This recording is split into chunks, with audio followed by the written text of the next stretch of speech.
अस्सलाम वालेकुम, welcome back to Fatima organic game. आज की टॉपिक है अवोगैड्रो लॉ। अवोगैड्रो लॉ कहता है अगर आपके पास इक्वल वॉल्यूम ऑफ गैसेस हो at same temperature and pressure, दोनों में इक्वल नंबर ऑफ मॉलिक्यूल्स होंगे और दोनों में इक्वल नंबर ऑफ मोल्स होंगे।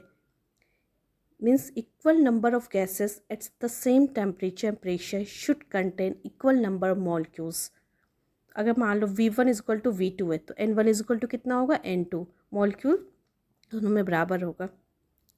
अगर आपके पास एक हाइड्रोजन का और एक ऑक्सीजन का मॉलिक्यूल, लेकिन दोनों का वॉल्यूम इक्वल है, दोनों अलग अलग मॉलिक्यूल है, एक हाइड्रोजन और एक ऑक्सीजन, तब ये लॉ कहता है कि equal volume of gases of दोनों के गैसेस का इक्वल वॉल्यूम जो होगा उस इक्वल नंबर ऑफ मॉलिक्यूल्स वो कंटेन करेगा।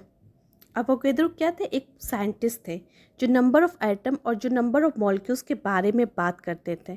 उस टाइम के जो फेमस साइंटिस्ट थे, जो और अदर साइंटिस्ट थे, उन्हें ऐसा लगता था कि दो सेम आइटम कभी कंबाइन नहीं कर सकते हैं।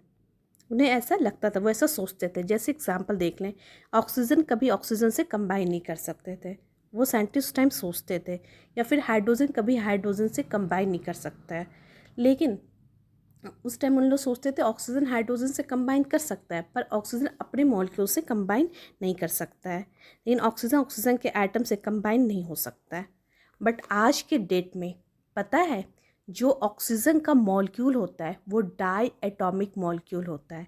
वो बनता है दो ऑक्सीजन आइटम के कम्बिनेशन से।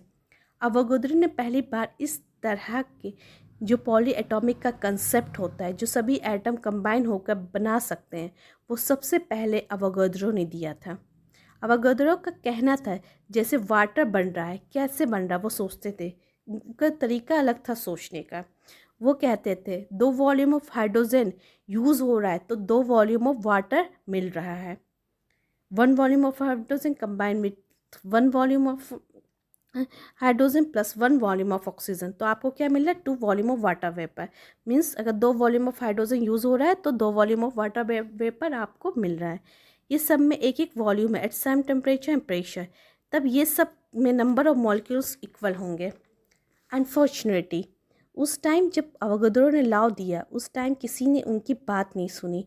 सबको लगा ये गलत है। बट काफ़ी सालों बाद जाकर ये प्रूफ हुआ जो अवोगैड्रो कह रहे थे वो बिल्कुल सही था। जैसे जैसे आप आगे बढ़ेंगे देखेंगे किस तरह से अवोगैड्रो के काम को आगे बढ़ाया गया और किस तरह से ये पूरा का पूरा होल कंसेप्ट आया, समझ में आ गया। या फिर आप इस तरह से अवोगैड्रो लॉ के एग्जाम्पल से समझे। सम बेस्ट एग्जाम्पल है, try to inflate a balloon. मतलब कि आप बैलून को फुलाओ पहले, ठीक है। उसको जितने अमाउंट में आप एयर दोगे, उसको जितने अमाउंट ऑफ में आप उसमें एयर दोगे, वो उतना ही अमाउंट में वो फूलेगा, वो आगे बढ़ेगा, ठीक है। अगर आप कम डालोगे अमाउंट तो वो कम फूलेगा, और ज़्यादा अमाउंट डालोगे तो वो ज़्यादा फूलेगा, वो ज़्यादा बड़ा होगा। जितना अमाउंट ऑफ एयर भरोगे उतना ही एक्सपेंशन होगा, ये कहता है। जितने अमाउंट ऑफ एयर भरोगे उतना ही अमाउंट ऑफ वॉल्यूम एक्सपेंशन होगा। ये लीनियर रिलेशनशिप है। वी मतलब कि वी जो है एन के इससे लीनियर रिलेशनशिप में है। ये समझ में आ गई बात। इसी के बेसिस पे आप एक क्वेश्चन कर लें। वो क्वेश्चन आपका ये रहा, the molecular weight of two ideal gases A and B are respectively 100 and 200. 1 gram of A occupies V liter of volume at STP. What is the volume in liter occupied by 1 gram of B at STP? मतलब ये दो masses A और B का दो masses तुम्हारे पास दिया हुआ है, 100 ग्राम और 200 ग्राम। 1 ग्राम ऑफ A ऑक्यूपाइज कर रहा है, V कर रहा है, मतलब V माना गया यहाँ पे। एक ऑक्यूपाई कितना वॉल्यूम कर रहा है, V कर रहा है, और B का हमें निकालना है, ठीक है। तो ऑप्शन में 4 ऑप्शन दिया हुआ, V/2, V स्क्वायर और 2V। M A is equal to कितना होता है, यहाँ मास एक कितना दिया हुआ 100, मास बी कितना दिया हुआ 200, वॉल्यूम ए कितना दिया हुआ V, और वॉल्यूम बी कितना दिया हुआ निकालना है, फाइंड आउट करना है।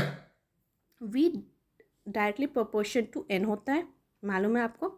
जितना वॉल्यूम होगा उतने ही उसके नंबर ऑफ मॉलिक्यूल्स होंगे। VA/VB ऐसे लिख सकते हैं, NA/NB इस तरह से लिख सकते हैं। N क्या है यहाँ पे गिवन, वेट, जितना वेट दिया हुआ और डिवाइड बाय मॉलिक्यूलर वेट, तब आपका एन निकल आएगा। एन ए जो है आपका कितना दिया हुआ है, 1/100 दिया हुआ है,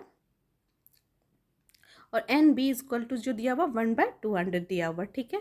V A by V B, ये तो आपका एक रिलेशन है, V A by V B, N A by N B, ठीक है।